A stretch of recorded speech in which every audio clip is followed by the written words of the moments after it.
에스겔 42번째 시간입니다. 오늘 말씀은 에스겔 44장 1절부터 9절 말씀입니다.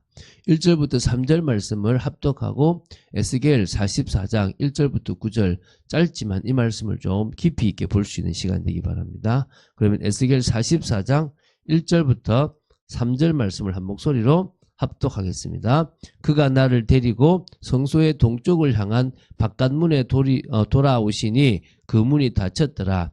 여호와께서 내게 이르시되 이 문은 닫고 다시 열지 못할지니 아무도 그리로 돌아오지 못할 것은 이스라엘 하나님 나 여호와가 그리로 들어왔음이라. 그러므로 닫아둘지니라.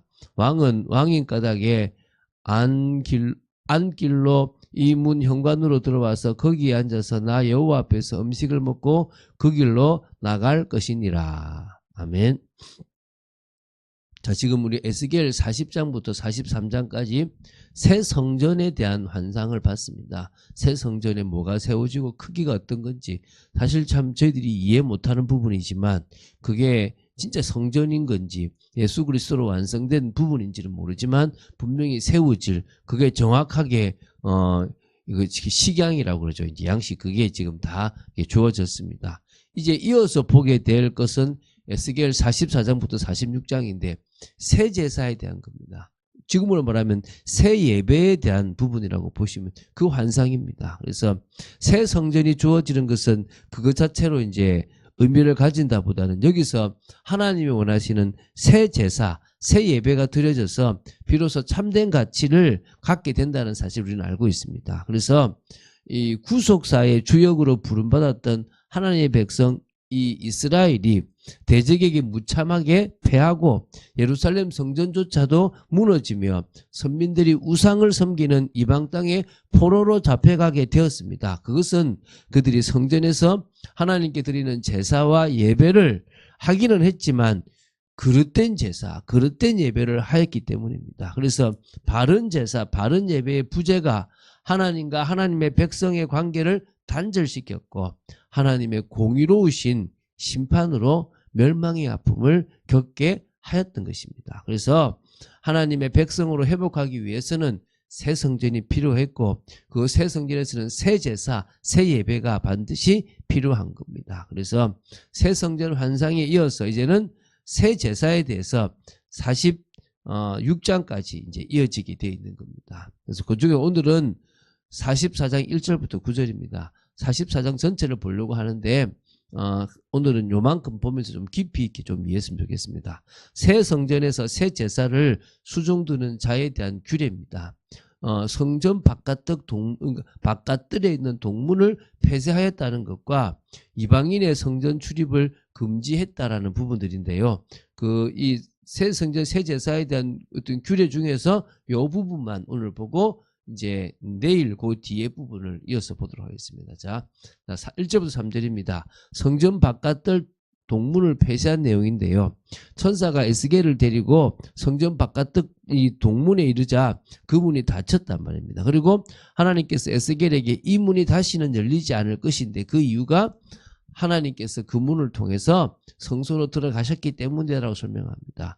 에스겔 43장 4절에서 보았던 것처럼 하나님께서 영광으로 새 성전에 임하실 때 동문을 통해 들어오셨다라고 나옵니다.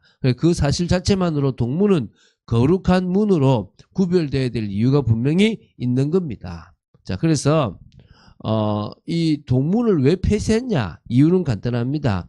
인간들이 무분별하게 출입을 함으로 말미암아 하나님의 영광이 훼손되는 것을 방지하기 위해서 하나님께서는 그 동문을 폐쇄하셨습니다. 그래서 성전 바깥들 동문이 폐쇄되었음에도 왕은 이 다른 안으로 들어와 가지고 그러니까 동문으로 들어오는 건 아니고요. 이 성전 바깥들에 있는 남문이나 북문을 통해서 성전 바깥들로 들어온 이 왕에게 동문의 현관에서 식사를 하는 것은 허용되었다라고 있지만 그거 외에 동문을 통해서 들어오는 것은 아무도 허용되지 않았다고 보시면 됩니다. 또 이 간접적인 또 이유가 있어요. 뭐가 있냐면 동문을 폐쇄하셨다라고 하는 것은 좀 상징적인 의미가 있는데요. 에스겔 11장을 보면 하나님께서 우상 숭배로 이 더럽혀진 솔로몬 성전을 떠나가실 때 동문을 통해서 떠나가셨어요. 떠나가셨던 그 문을 통해서 다시 동문을 통해 들어오셨단 말입니다. 그러면은 이 새 성전에서 동문은 하나님께서 성전 안으로 들어오신 문이기 때문에 이제는 닫혔다. 이 말은 다시는 그 나가지 않고 영원히 그곳에 우리와 함께 하시겠다라는 당신의 의지를 표명하셨다. 당신이 세울 그 나라에서는, 그리스도가 왕이 될 그 나라에서는 성전에 여호와 영광이 늘 언제나 있게 될 것이다 라고 보시면 됩니다. 자, 이제 4절부터 9절을 볼 건데요.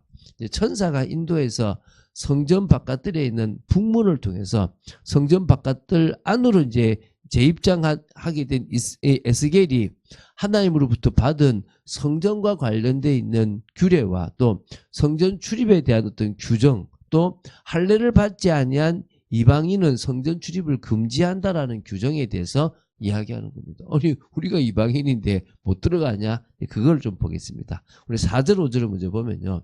특히 5절을 보면 하나님께서 에스겔을 향하여 인자야 너는 전심으로 주목하여. 여러분, 우리가 하나님의 말씀을 늘 언제나 전심을 다해서 주목해야 되겠죠. 이제 그렇게 이제 말씀하시는데 하나님께서 에스겔에게 전심으로 주목하라고 하신 것은 하나님께서 그에게 보이시고 가르치시는 이 성전에 관한 모든 규례와 성전, 성소에서 출입하는 모든 부분에서 주의하고 반드시 이걸 하면 안 되고 해야 될 모든 것들에 대해서 기울일 것을 말씀하신 겁니다. 그런 부분을 이야기하니까 딱 주목해서 들어라.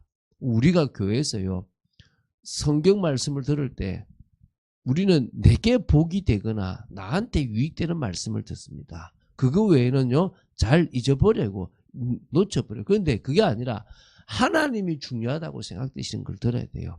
하나님께서 흘러가시는 부분들을 봐야 되는데 그걸 이야기하다가도 또 딴 걸 이야기하는 그런 부분들이 있을 수 있으니까 우리가 성경 전체를 통해서 사실은 그런 부분들을 이해할 수 있는 게 필요하겠죠. 그죠?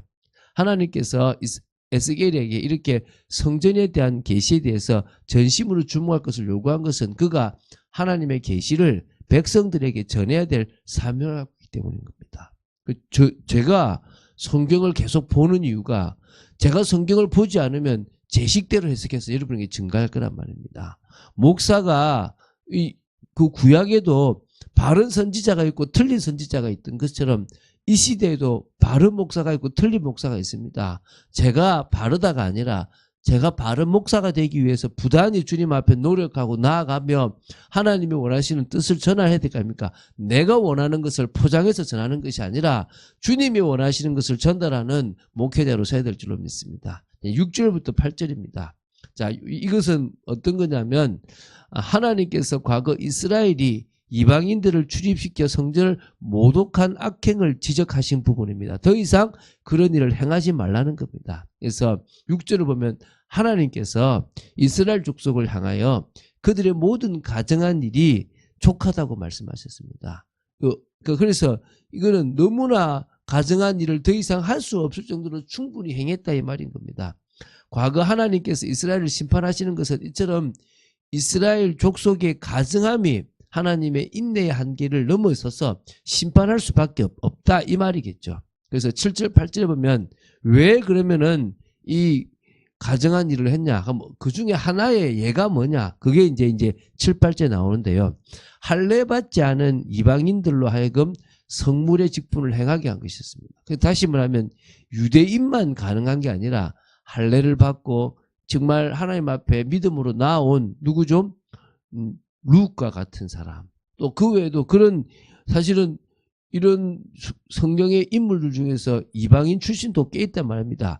할례를 받았으면 되는 겁니다. 서약한 거 되죠.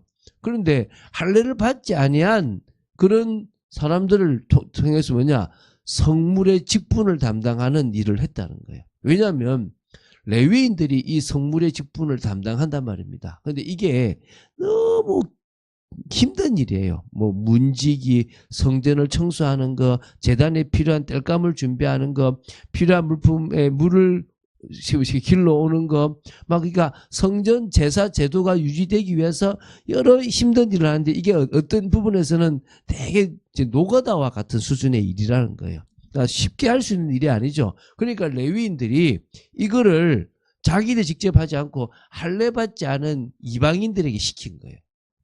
그거 괜찮다고 시킨 거예요. 그러니까 하나님이 싫어하시는 일을 했다는 거죠. 그래서 하나님께서 너가 이제 정말 가증한 일을 했다라고 얘기하시는 거예요. 그러면서 이제 얘기하시죠. 49절, 이제 44절 9절입니다. 이스라엘 족속 중에 있는 이방인 중에 마음과 몸에 할례를 받지 아니한 이방인은 내 성소에 들어오지 못하리라. 자, 이방인은 못 들어오는데 앞에 조건이 있죠. 마음과 몸에 할례를 받지 아니한 이방인. 그렇죠? 이게 중요한 거예요. 다시 말하면 어떤 믿음이 없고 하나님이 원하시는 그것에 대한 정확한 그 방법대로 하나님이 인정하지 않은 사람은 들어올 수 없다는 거예요. 우리 이 시대에 우리는 들어갈 수 있다는 거예요. 왜죠? 우리는 마음과 몸에 할례를 받은 존재입니다. 로마서에 할례를 몸에다가 하는 게 아니라 마음에다가 한다 그랬습니다. 사실 우리는 표면적 유대인은 아니지만 이면적 유대인입니다. 우리는 하나님이 기뻐하시는 이 일에 합당한 사람이 되어졌다는 것입니다. 그래서 우리가요, 그 사실을 기억하고 우리가 그 속에 같이 동참하고 하나님 뜻을 이루는 사람이 되어진 겁니다. 어떤 의미에서는 유대인이라도 믿음이 없는 사람이라면 하나님의 나라에 들어갈 수 없다는 사실을 기억해야 될 줄 믿습니다. 그래서 성전은 하나님의 영광이 임재하는 것입니다. 그래서 성전은 우상은 물론이고 우상 숭배하는 자들, 부정한 자들을 통해서 더럽혀져서는 절대 안 되는 곳입니다. 그럼 이건 교회가 그렇다. 교회는 다릅니다. 교회는 성전들이 모이는 곳이에요. 구원받은 성도들이 같이 하나님의 은혜를 나누며 임마누엘을 누리는 곳이기 때문에 언제든지 거기는 사단이 틈탈 수 있습니다. 성전도 그런데 이건 성전이 아니라니까요. 사람들 자꾸 교회를 성전으로 볼 수 있는 부분들이 있으니까 그것만 여러분들이 잘 이해하시고, 오히려 우리는 예수 그리스도를 믿음으로 이미 우리 속에 성전이 이루어졌고 우리는 날마다 우리 자신이, 꼭 목회자가 아니라 우리 자신이 하나님께로 나아갈 수 있는 사실을 기억해야 될 줄 믿습니다. 우리는 그런 의미에서 파송된 70인처럼 어떤 존재입니까? 하나님이 이 시대에 청지기로서 또 전도자로서 신앙 공동체를 만들려고 한 사람임을 기억하고 응답받는 여러분 되시기를 주 예수 그리스도 이름으로 축원드립니다. 주는 그리스도시요 살아계신 하나님의 아들이심을 고백합니다. 우리가 에스겔서를 쭉 봐나갑니다. 하나님 저희들에게 믿음이 생기도록 지켜주시고 말씀이 사실적으로 이해되는 축복을 이루도록 지켜주시고 하나님의 나라가 임하는 사실적인 비밀이 있도록 붙잡아 주시옵소서. 오늘도 은혜 받기를 원하고 주님 앞에 믿음으로 나아가기 원하며 하나님과의 깊은 교제, 새 제사, 새 예배의 축복을 지금부터 영적으로 누려나가는 저희들 되도록 지켜주시옵소서. 주 예수 그리스도 이름으로 기도드립니다. 아멘.